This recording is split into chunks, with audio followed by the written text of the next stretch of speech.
Hello guys, നമസ്കാരം. ഞാൻ പ്രസംഗമുണ്ട് Alin Jose Pereira. ഞാനിപ്പോൾ ഇൻ്റർവ്യൂ എടുക്കാൻ വന്നപ്പോൾ പെട്ടെന്ന് വേറൊരു പുതിയ സെഗ്മെന്റിലേക്ക് കിടക്കുകയാണ്. അപ്പോൾ മാപ്സ്റ്റിക്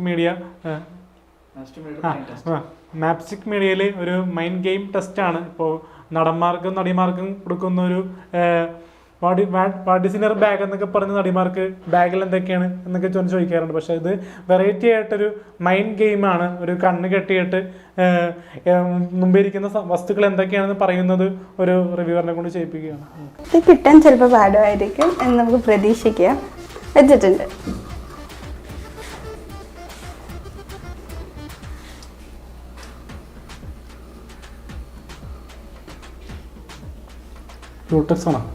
അല്ല, അറിയില്ല.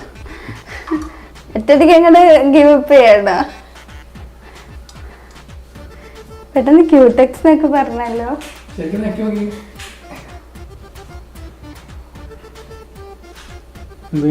സൈൻ ചെയ്യുന്ന സംഭവം അതല്ല കിട്ടുന്നില്ല. ഒന്ന് തുറന്നു നോക്കിയൊക്കെ എന്തായിരിക്കും. ഒട്ട് വിചാരിക്കേണ്ട സംഭവമായി പോയില്ലേ? ഇങ്ങനത്തെ സംഭവം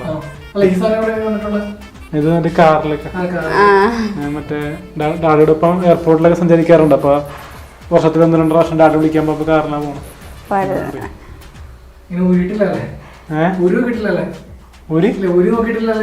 അവിടെ കണ്ടറില്ല. ഞാൻ മറ്റേ കാറില് മറ്റേ മൊബൈൽ കുത്തി നോക്കുമല്ലോ ചാർജ്. എങ്ങനെ ഉണ്ടായിരുന്നു? ഫസ്റ്റ് ടൈം ആയിരുന്നില്ലേ ബ്ലൈൻഡ്? സാധാരണ സെലിബ്രിറ്റികൾ വിളിച്ച് ചെയ്യുന്ന സംഭവങ്ങൾ നമ്മളെപ്പോഴത്തെ വൈറൽ താരത്തെ വെച്ച് ചെയ്തപ്പോൾ സന്തോഷമുണ്ട്, പുതുമയുണ്ട്, ഇൻട്രസ്റ്റിംഗ് ആണ്. ഒരു സീരിയസ് ആയിട്ട് ചെയ്യാൻ പറ്റുന്ന സംഭവമാണ്. എല്ലാം കാണാം.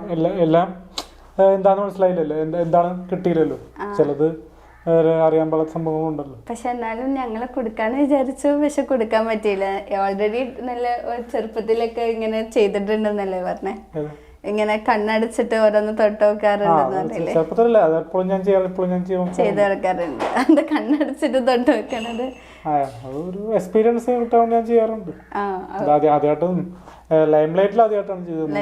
ഓക്കെ, അപ്പൊ നമ്മുടെ സെഗ്മെന്റ് ഇവിടെ അവസാനിച്ചിരിക്കുന്നു. അപ്പൊ എങ്ങനെ ഉണ്ടായിരുന്നു മൊത്തത്തില്? ഇഷ്ടപ്പെട്ടോ ഈ കളിയൊക്കെ? ഇൻട്രസ്റ്റിംഗ് ആണ്. പണ്ട് ഞാൻ വാൽക്കണ്ണാടിയും പിന്നെ ഇപ്പോ നമ്മുടെ ഷൈൻ ടോം ചാക്കോ സാറിന്റെ ഒക്കെ കുറെ സെഗ്മെന്റ് ഒക്കെ കാണാറുണ്ട്. അപ്പൊ ഇതൊരു വെറൈറ്റി ആണ്.